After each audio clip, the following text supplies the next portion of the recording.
Claude Lévi-Strauss apontou com precisão cirúrgica. O cientista não é a pessoa que dá respostas certas, mas a que faz perguntas certeiras. Devoto da boa pergunta, eu me alinho com a visão generosa do antropólogo do que é adquirir conhecimento. O meu convidado é um cara que investiga a mente humana com perguntas certeiras e ardidas. Mesmo assim, ainda tem gente que duvida que a área dele seja ciência. Seja bem-vindo, perguntador, provocador, Christian Dunker. Prazer e uma honra.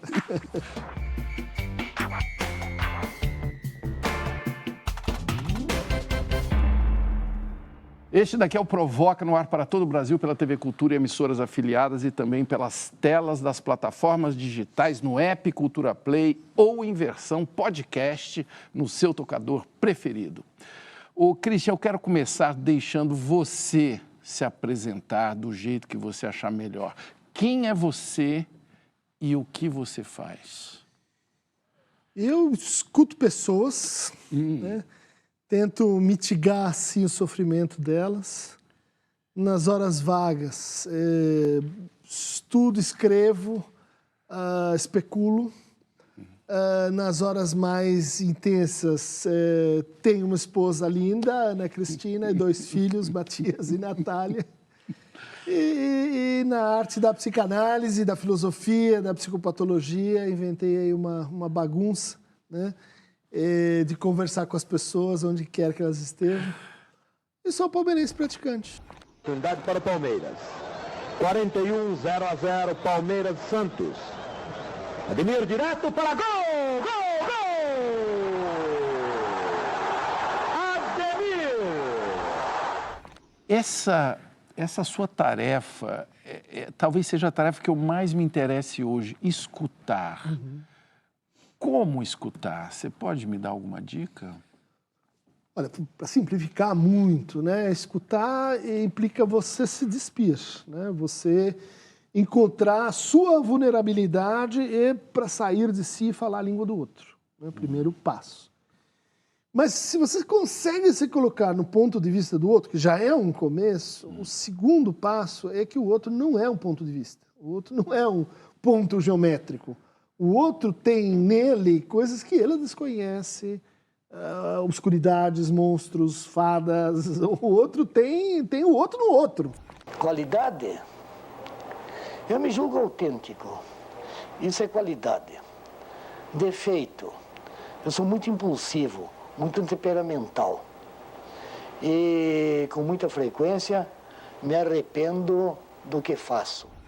Então, escutar é o primeiro passo, ponto de vista. Segundo passo, aquilo que vai sendo dito pelas bordas do dizer, né?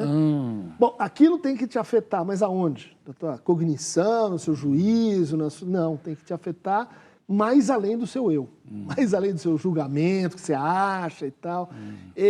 Esta afetação que você recebe do que o outro disse, mais além do que ele queria dizer, exige um último trabalho que é se escutar e criar. Escutar é criar um mínimo que você acrescenta para que a conversa ande um pouco mais e que aquele que está dizendo encontre a boa pergunta, se perceba dizendo isso e não aquilo, fazendo giros que é a viagem, né?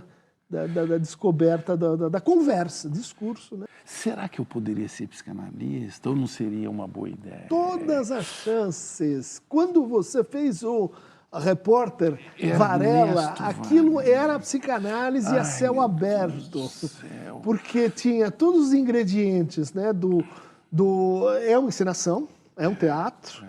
Mas, por outro lado, você dentro daquele teatro diz coisas que você não poderia dizer fora, é irônico, e faz as perguntas que desmontam o outro, todo mundo ri e ninguém fica ofendido. Nunca esperei que eu fosse ter uma sessão de análise do Varela com um profissional aqui na minha frente. Mas é um exemplo.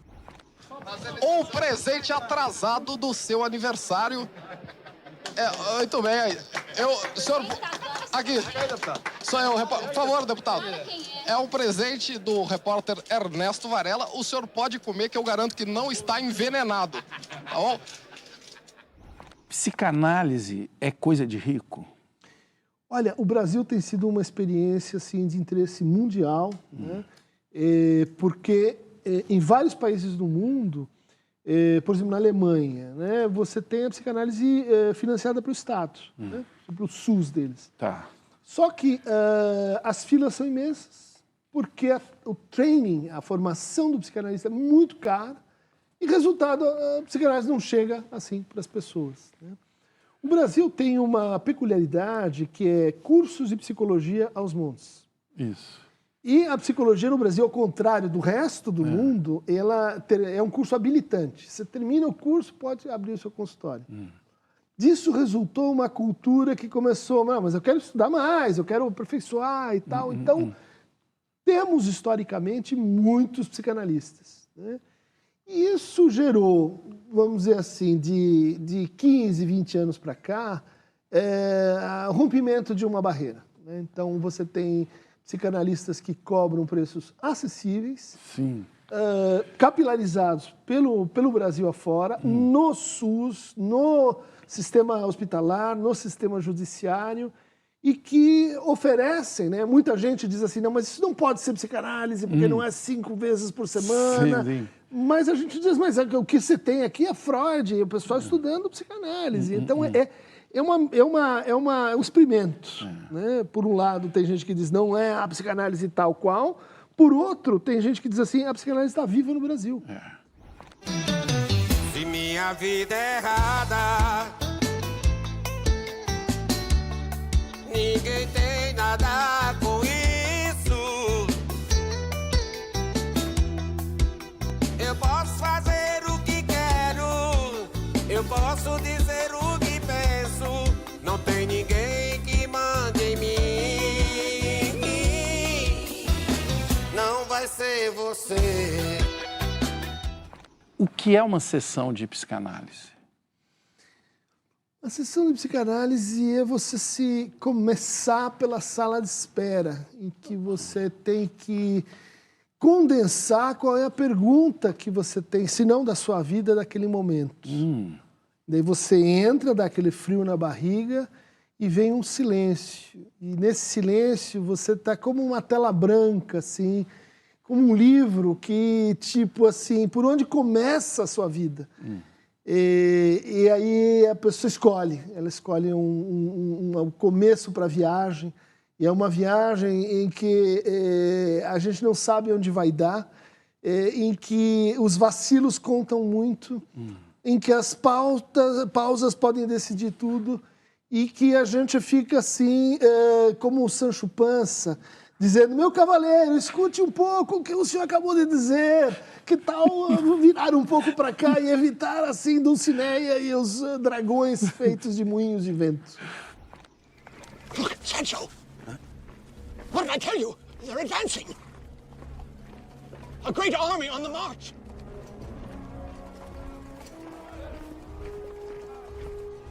Where? Can't you hear the soldiers singing? Are you sure that's soldiers? O que tem de diferente nesse tipo de terapia de outras que a gente conhece? Olha, as psicoterapias, elas se definem um pouco assim, por um problema mais ou menos dado. Às vezes ele vem da psicopatologia, então você tem uma fobia, você tem um medo, você tem uma ideia obsessiva, e o foco no problema e na solução daquele problema. Né?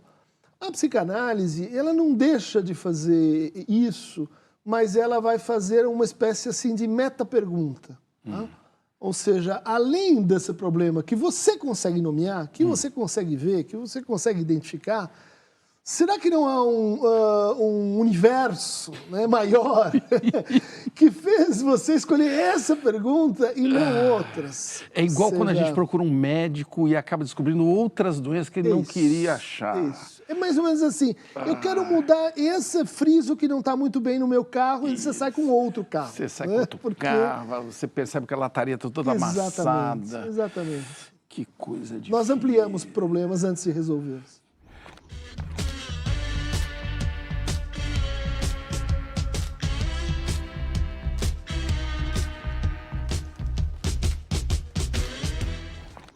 A pandemia, ela impulsionou a psicanálise remota. Funcionou? Funcionou, mudou a psicanálise, mudou a percepção social, não só da psicanálise, mas das psicoterapias. Como que mudou? Mudou porque muitos lugares, por exemplo, no Brasil, eram impraticáveis do ponto de vista de psicoterapia. Você tem um psicoterapeuta, você tem um psicanalista, ou não tem ninguém. Então, nessas localidades em que o sistema de saúde mental falta gente, é difícil chegar, é difícil fazer a formação, os tratamentos online, eles são revolucionários. E o que se perde numa terapia com a tela? Eu acho que se perde um pouco assim o tempo. O tempo é decisivo no que a gente faz. Uma palavra, opa, você falou agora, essa palavra. E na tela, muitas vezes, foi o quê? Picou? Não entendi. Fala de novo. Amor, saudade. Eu não tô te ouvindo direito. Eu também tô morrendo de saudade. O que você fez ontem? Ontem eu saí com a Carla, a irmã do João. Ontem eu saí com a irmã do João. A gente foi jantar num japonês muito gostoso. Quem é João? Um japonês muito gostoso. Fala do divã, essa figura. Quando fala terapia, todo mundo imagina.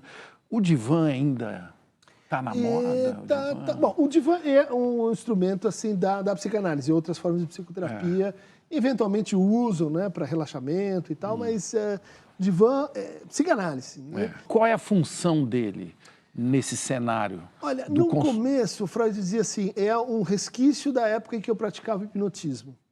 Então a pessoa precisava relaxar, entrar num estado alterado de consciência, e daí você recuperava certas lembranças ou dava certas sugestões. Né? Mas depois começou a ficar claro que quando você não vê a figura do analista, você vai mais facilmente criando o interlocutor. E essa criação de com quem você está falando, e que vira um teatro, vira uma encenação, de repente a pessoa está lá, ela é mais, ela é facilitada pela ausência material, assim, da imagem do analista, que também, às vezes, a gente reage. Às vezes é péssimo a reação que você tem ao que o paciente fala.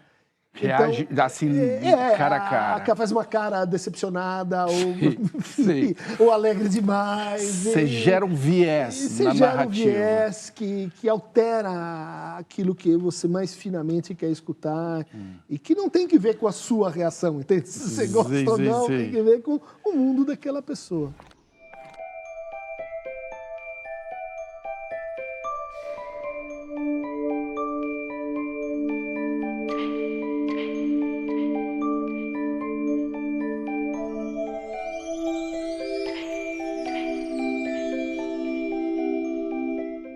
Todo mundo aqui pode fazer perguntas, inclusive o psicanalista, é só colocar a hashtag provoca em qualquer rede social. Qual a fronteira entre psicanálise e o charlatanismo midiático? Mesmo com todos os desenvolvimentos tecnológicos do nosso tempo, as pessoas parecem preferir gurus a cientistas. Para distinguir, a gente tem que olhar, infelizmente, para a formação da pessoa, né? Então, essa é uma campanha que a gente faz, olha, com o acesso maior das pessoas, via digital, peça para onde você fez a sua formação, qual é o seu grupo de referência. Isso é muito importante. Né?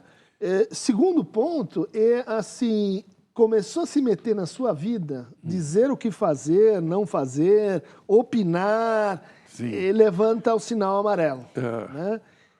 Envolvimento pessoal, né? Sexo, negócios, aí você já aí é cartão vermelho, é o vermelho. E passa para outro. Né?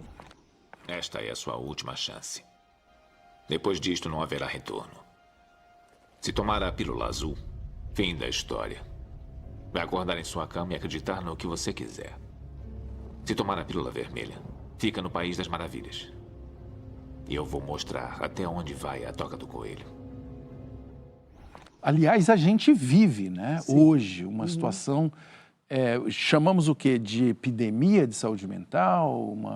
É uma crise, porque crise. Justamente esse modelo ela não entregou o que prometia. Você acompanhou, lembra? Quantas capas? Prozac, a pílula da felicidade. Vamos despejar antidepressivo para todo mundo. Ajuda, a gente vai indo, um pouco como a psicoterapia, mas a pessoa não adquire asas, nem vira a Mulher Onde Maravilha. que está o erro aí dessa premissa? É buscar a felicidade?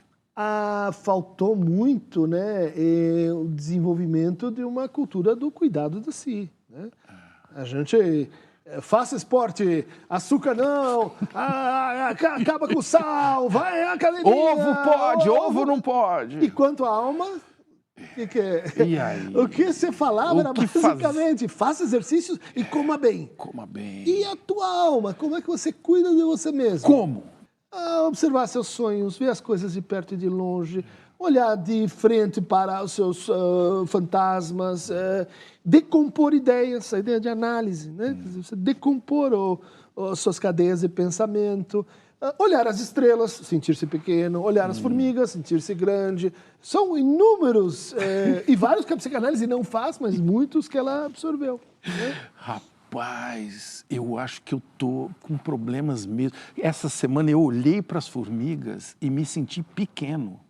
Olha aí, olha. Tem esse caso eu acho também. que eu vou precisar de outro bloco aqui nessa consulta, porque no próximo bloco eu quero me aventurar por uma estrada cheia de solavancos que nós vivemos hoje, chamada de saúde mental. Será que a gente consegue entender tudo isso que está rolando? Vício em telas, né? Remédios, felicidade, TikTok.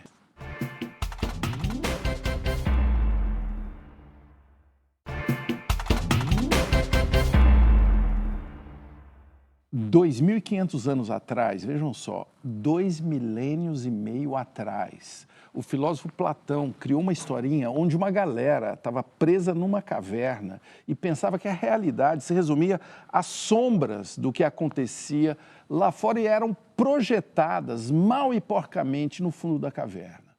Com um botão de curtir e um algoritmo para conectar outros grupos presos em outras cavernas, estava inventada a primeira rede social. O meu convidado, o psicanalista Christian Dunker, é um cara que tenta convencer os humanos a ir lá para fora e encarar a realidade fora da caverna. E aí, Christian? Pô, tá tão confortável aqui dentro, recebendo like. Por que a gente precisa ir para fora? Porque a gente tem essa paixão mórbida, né? Pela verdade, né? E pelo real. Né? Pela verdade e pelo real. Real. São duas coisas diferentes. Por quê? Né? Explica. A verdade tem uma estrutura de ficção. Né? Ela envolve a criação desse mundo paralelo, né? Desse como ser, desse teatro, dessa metáfora, que está envolvida na ideia de que nós poderíamos ser outros.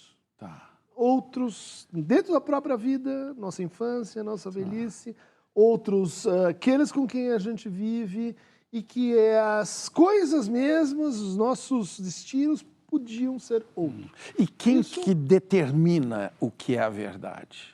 A estrutura de ficção. Cada vez que um literato inventa um Shakespeare novo, uma história, a verdade faz assim.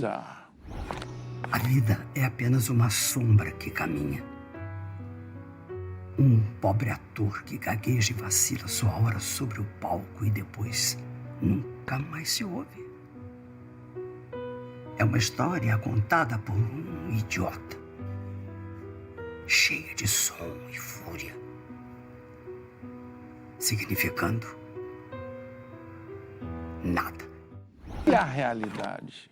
A realidade é, vamos dizer assim, uma espécie de extensão da verdade. Você diz assim, olha, para a verdade funcionar, a gente precisa assim, de um todo coerente, confiável que amanhã o sol se levanta e que amanhã se liga com agora.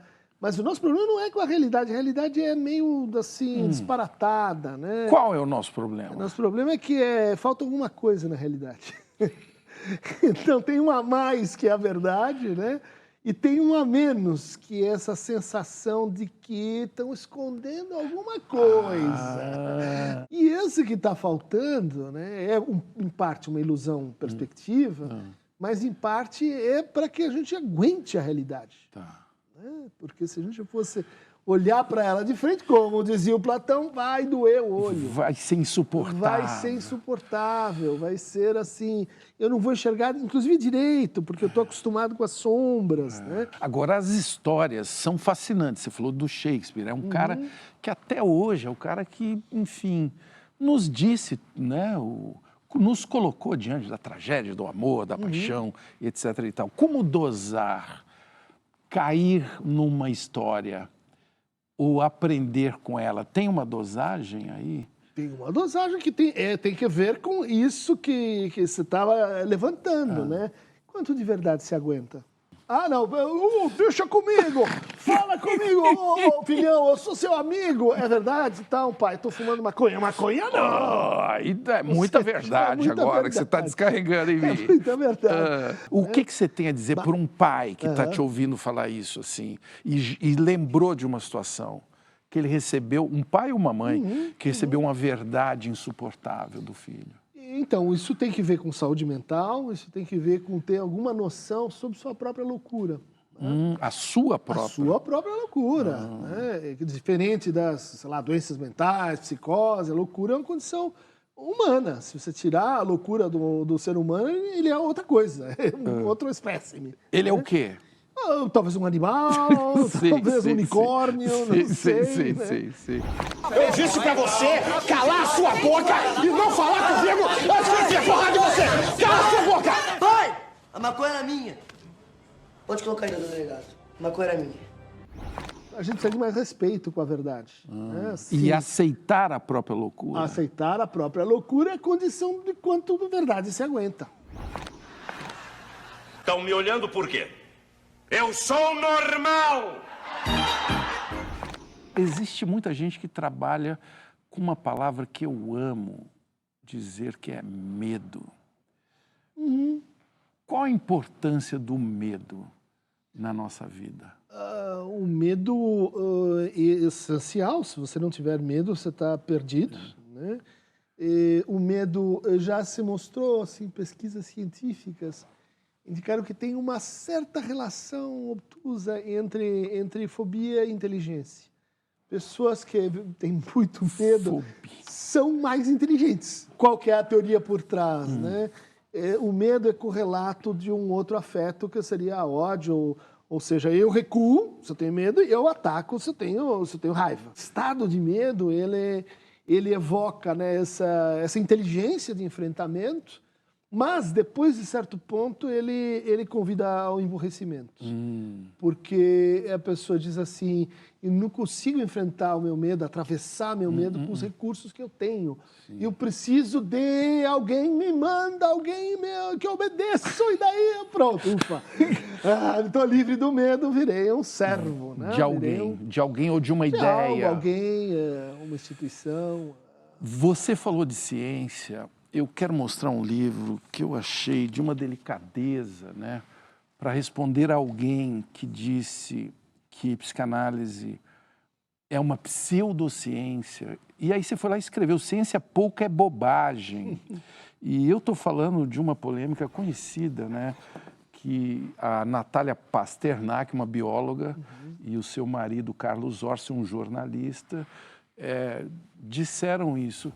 Por que você respondeu com um livro essa provocação deles? Olha, Tassi, muita gente questiona a gente. Diz, vocês não deviam ter falado, porque isso aí são pessoas que pensam muito diferente, são positivistas, estão lá presos no laboratório.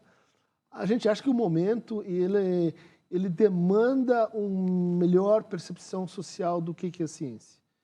O momento demanda mais inclusão de exercício da razão, exercício crítico, debate, controvérsia, né?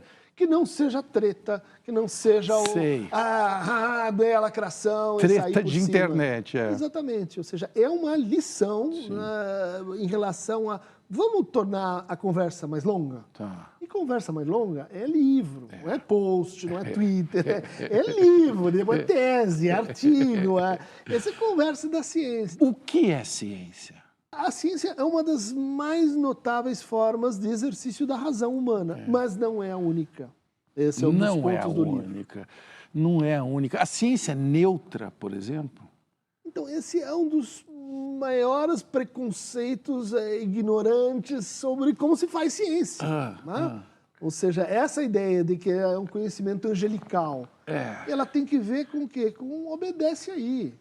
Não precisa entender como é. Cala a boca que isso a ciência falou. Isso veio do Olimpo. De alguém, né? Exatamente. E é o contrário da ciência, porque a ciência é a dúvida, o que move a ciência é a dúvida. E muitos cientistas foram desmentidos e continuarão sendo ao longo da história, justamente porque se colocam em dúvida sobre o que está sendo pesquisado. Mas aí a gente pergunta, né? O que teria acontecido com a ciência que ela, nesse momento crítico, né, da experiência humana, em que a gente precisa tomar medidas imediatas sobre colapso ambiental, em que a gente precisa tomar medidas imediatas sobre vacinação de Covid, aparece uma massa dizendo, eu desconfio da ciência, isso não é bem assim, cuidado com a ciência erra. De onde vem isso? De onde? Em parte de falta, né, de formação científica, mas em parte pelo abuso da ciência. Pelo fato de que a ciência ela se mostrou arrogante. Verdadeiros cientistas, eles colocaram tanto gás na bexiga que a superfície de contato com a ignorância aumentou muito. Aumenta demais, Então, em geral, bons cientistas, isso eu aprendi com essa turma, não praticam esse tipo de autoritarismo, de exagero, de isso que a gente chama de cientificismo, né? Que é transformar a ciência naquilo que ela está combatendo, né? Num credo que não presta razões, cheio de epígonos que moram num outro planeta. Que não precisa ser confrontada com divergência, Exato, né? É uma tragédia, porque esse é o espírito científico, né?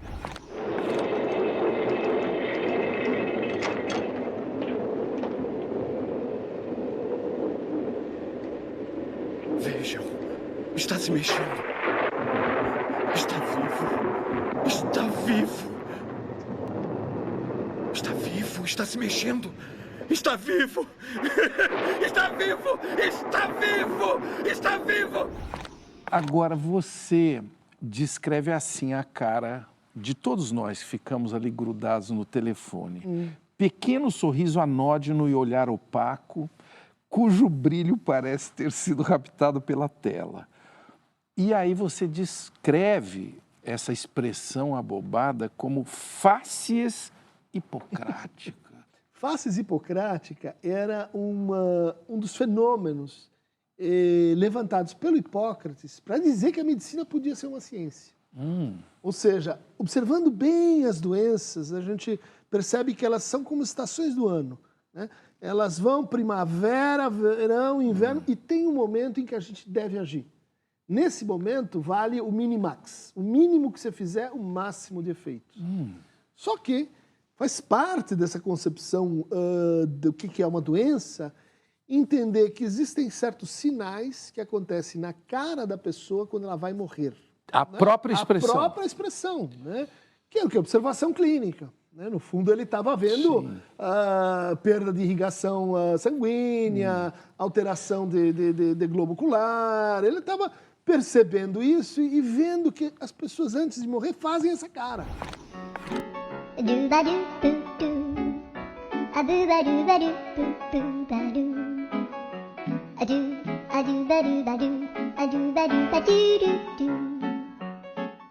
Por que a gente está nessa situação? A gente hoje se permite coisas criminosas, como dar o celular para uma criança pequena, usar Instagram, mulheres de 16 a 24 para comparar estilos de corpo. A gente faz coisas de que daqui a 50 anos vai ter um bula. Não olha o que eles isso. faziam, Olha né? o que eles faziam. Andavam de automóvel sem cinto de segurança, né? Exatamente. E Qual é a idade de uma criança ter acesso a uma rede social? Deveria ser. Aí é complicado, porque a gente poderia imaginar redes sociais para adolescentes, né? Com regulação apropriada, e até mesmo para crianças. Né? O que a gente chama hoje de rede social é uma loucura, porque é perfil falso. Pode tudo. Né? É algoritmo manipulando afeto, induzindo ódio. Assim, a agressividade acontecendo sem mediação. Né? Então, lacrações, insultos. E né? crimes, inclusive. Crimes, né? Mas que têm efeitos psíquicos nocivos. Débora de Moraes, qual o caminho correto para se diagnosticar corretamente os casos de TDAH e autismo? Não estamos vendo casos demais nessas situações? Eu acho que sim. Né? De fato, um diagnóstico preciso de transtorno de déficit de atenção com hiperatividade envolve testagens que são extremamente caras. Quanto tempo que se precisa para um diagnóstico preciso desse? Bom, você vai levar semanas, vou dizer assim, e um bom clínico, meses, né? Porque você tem que ver que outras variáveis estão operando ali. E a pergunta mais idiótica é, escuta, antes de TDAH, que tal assim, que escola é essa? Que empresa é essa? Que forma de vida é essa? Né? Porque a gente tem, isso é histórico, é dado, né? Processos de produção do fracasso escolar. E se tivesse uma forma de doença, que eu digo, isso aqui é tudo um problema no seu cérebro e que eu vou dar uma substância que vai melhorar. É uma saída fácil, né? É tentadora. Tentadora. É tentadora. Quando você está lá com o seu filho que não aprende, a escola quebrando a cabeça, todo mundo em volta. Ou com o seu filho que você não conversa. Que você não conversa. Pai e mãe, a gente precisa conversar. Vocês sabem que eu tenho já 30 anos, né? E ainda estou morando aqui com vocês. E aí, eu pensei que tá na hora de vocês saírem de casa. Nós? Pai, a gente não tem mais idade pra isso, não. Eu não tô entendendo. Ô, mãe, seu bebê cresceu. Eu não vou terminar esse bloco diante de um especialista sem fazer uma lista. 5 sinais de que eu estou viciado em redes sociais. Esse é o tipo de diagnóstico que a gente está dizendo, não faça assim. Não faça lista. Mas eu vou brincar. O programa chama Provoca, vai. Bom, quando em vez daquilo ser um meio para você encontrar e qualificar a tua relação com outras pessoas, substituir a relação com outras pessoas. Segundo lugar, quando você sente um mal-estar se tiver o seu telefone tirado na hora do almoço, na hora daquela aula, na hora daquela entrevista. Você sente assim que está faltando. Sente que está faltando um pedaço do corpo. Sim. Terceiro sinal, você adora scrolling, que é ficar rodando de uma imagem para outra sem ter nenhum objetivo, interesse ou etc. Né? Quarto, você adora tretas, lacrações quanto pior, melhor, né? E quinto, você apresenta sinais aparentes de embolia narcísica. Eu sou o super poderoso. Ou eu sou o caco do mundo. É o contrário. Ah, né? ou numa Todo ponta ou na mundo outra. ali, né, fazendo o seu show e editando a sua vida da melhor maneira possível. E você achando que você, só porque é uma pessoa comum, que devia ser feliz e ok porque é comum, você está devendo. No próximo bloco, eu convido o meu convidado, o psicanalista, a deitar no divã do Provoca. Dores e Amores, de Christian Dunker. Até loguinho.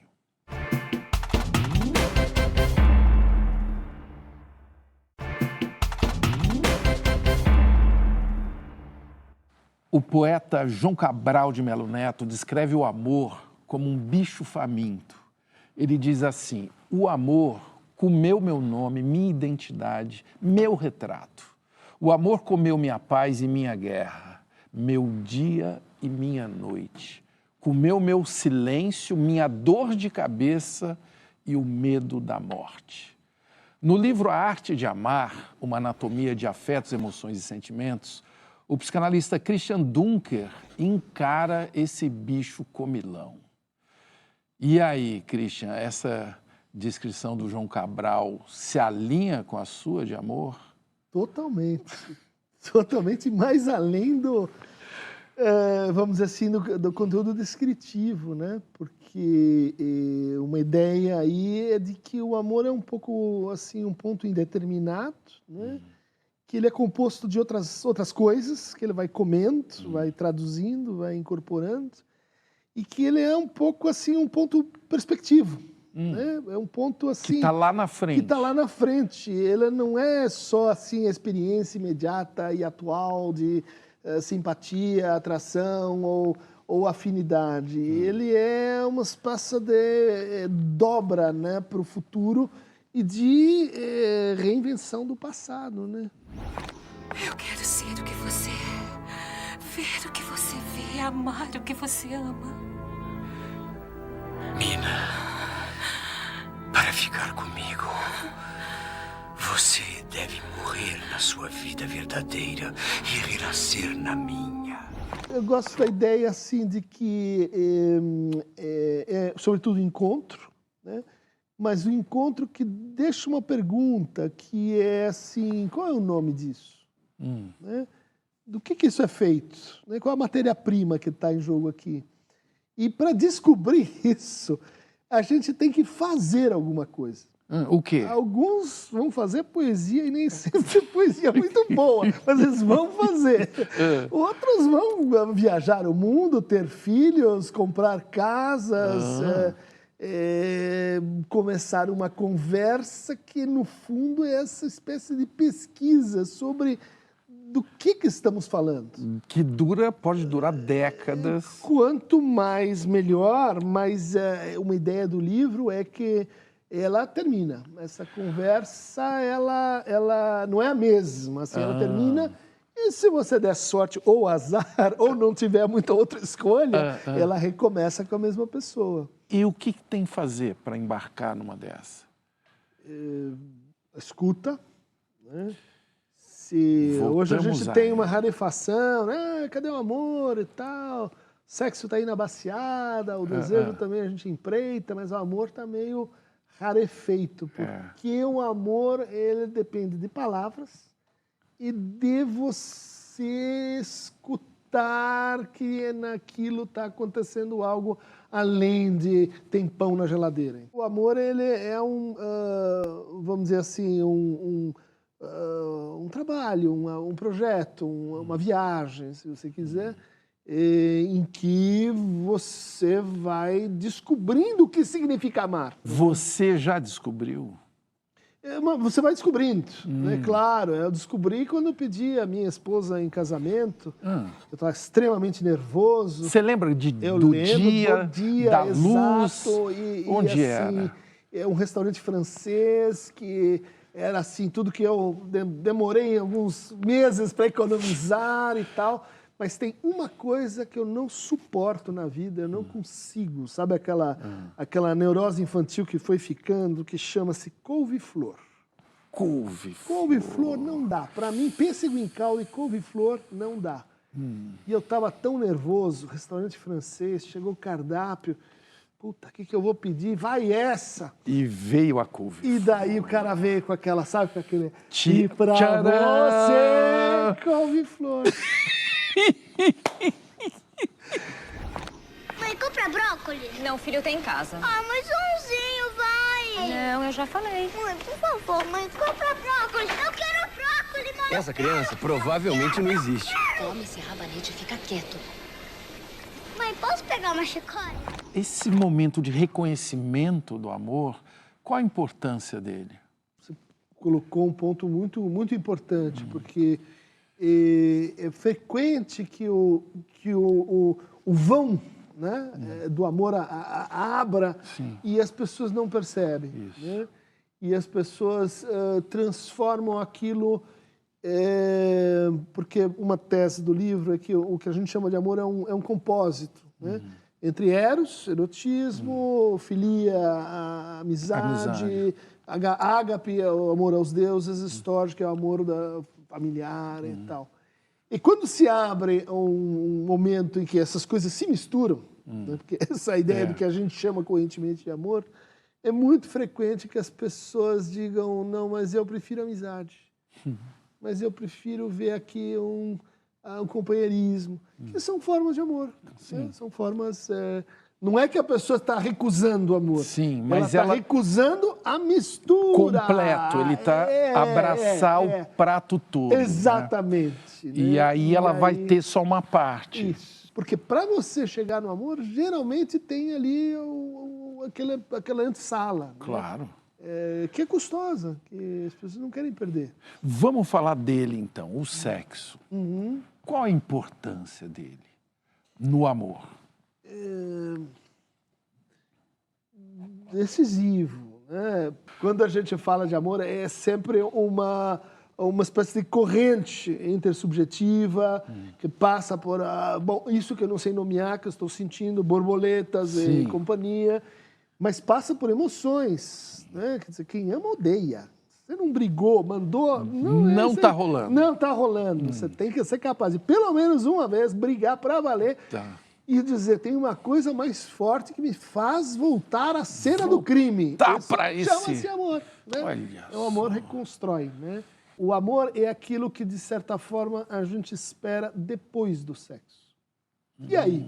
Já deu. Resolveu, foi bom para mim. E para você, foi bom.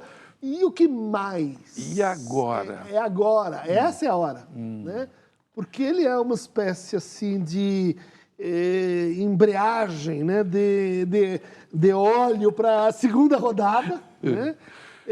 E ele é também aquela embreagem para entrar na cama. Né? Então, ele está no começo e na saída. Isso dá muitos encontros, porque, tipicamente, na nossa cultura, para a mulher é preciso de intimidade, amor, para sexo. E para o homem, ele diz assim, sexo, e daí vai vir a intimidade. Por isso que, se depois não vem, ghosting, desapareceu no dia seguinte. Saiu para comprar um cigarro. Não deixou nem o pé de meias no caminho. Amor é um livro, sexo é esporte, sexo é escolha. Amor é sorte, amor é pensamento, teorema, amor é novela, sexo é cinema. Esse negócio de amor aí é uma maravilha e é muito perigoso, e é muito inesperado, né? Não se sabe, né? Não se sabe. Não se sabe. A representação mais corrente é tipo assim, a incrível liberdade máxima de escolher se aprisionar.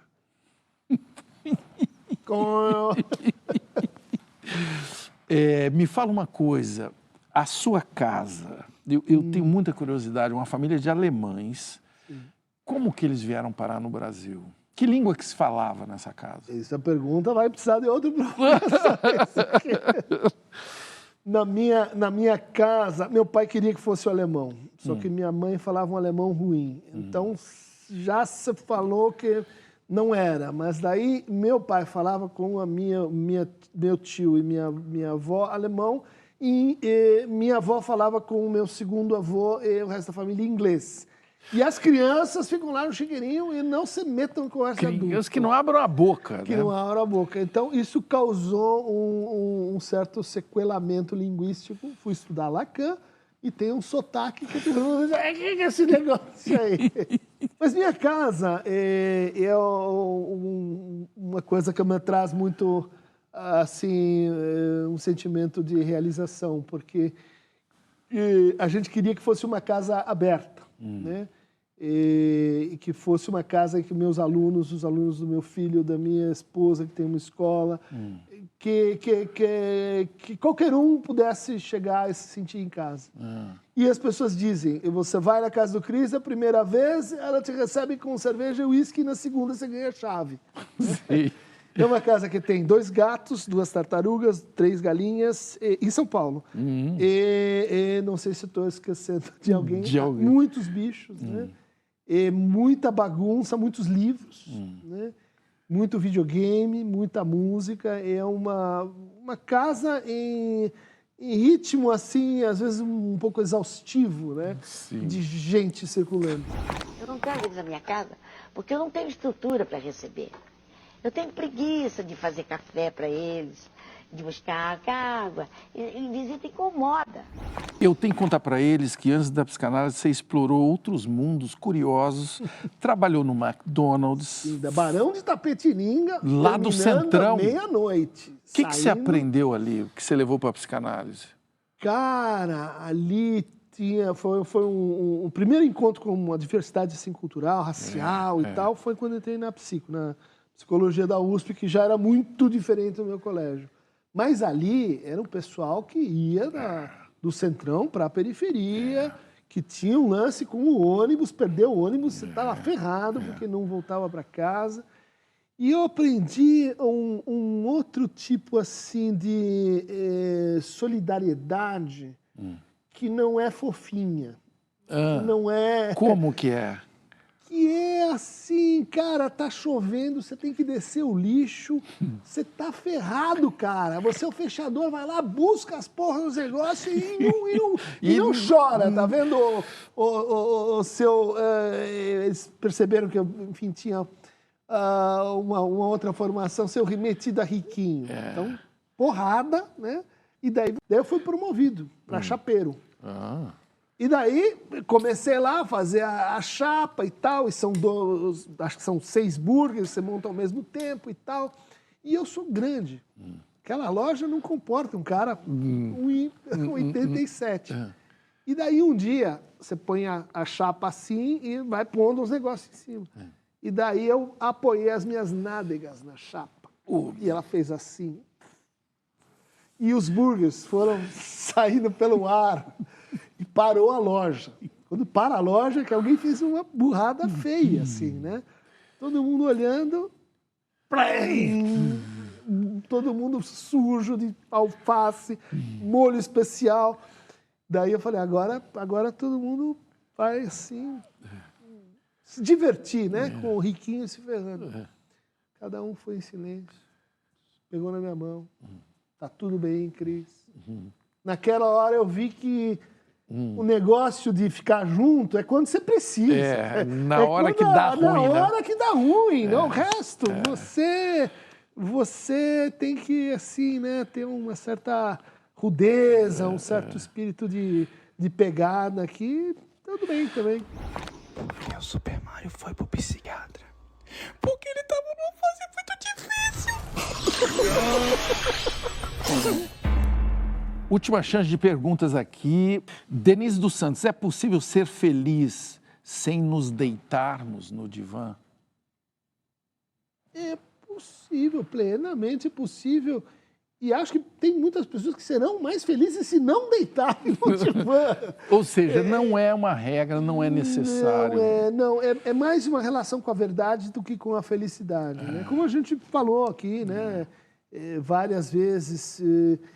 o que a análise te dá é qualidade experiencial. Você não come qualquer cheeseburger depois dessa.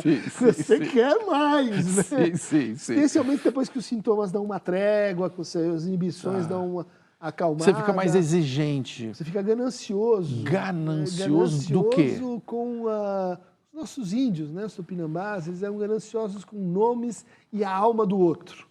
Você quer mais nomes, você quer almas mais interessantes, né? Para se aproximar, para viver, para, enfim, ter contato. É isso que a análise vai deixando você mais exigente. E, consequentemente, um pouco aquela felicidade de balcão, assim, fica pouco, né? Você começa a pensar que a felicidade mesmo...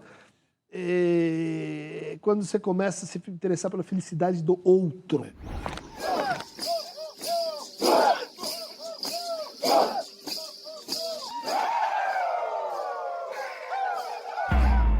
Christian Ingo Lenz Dunker. Esse Dunker está errada a pronúncia. Christian Ingo Lenz Dunker. Me diga então, Was ist Leben? O que é a vida? Então, Tass, e eu acho que poderia dizer algo sobre isso se eu tivesse no fim da vida.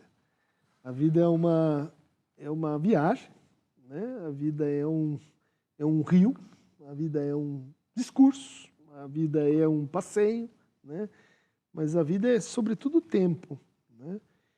E, no meu caso, a minha vida, que me deu tanto, né? que foi tão generosa comigo, que justifica por que é que eu tenho assim como um horizonte para o que eu faço e como eu vivo retribuir. Será que a gente vai ser cancelado por ficar divulgando a psicanálise, uma pseudociência? A gente ficou falando aqui hoje de como podia ser diferente a vida. A vida. E o amor, sobretudo, né, pessoal? Será que eles vão dormir bem hoje? Todo mundo acordar? São sonhos.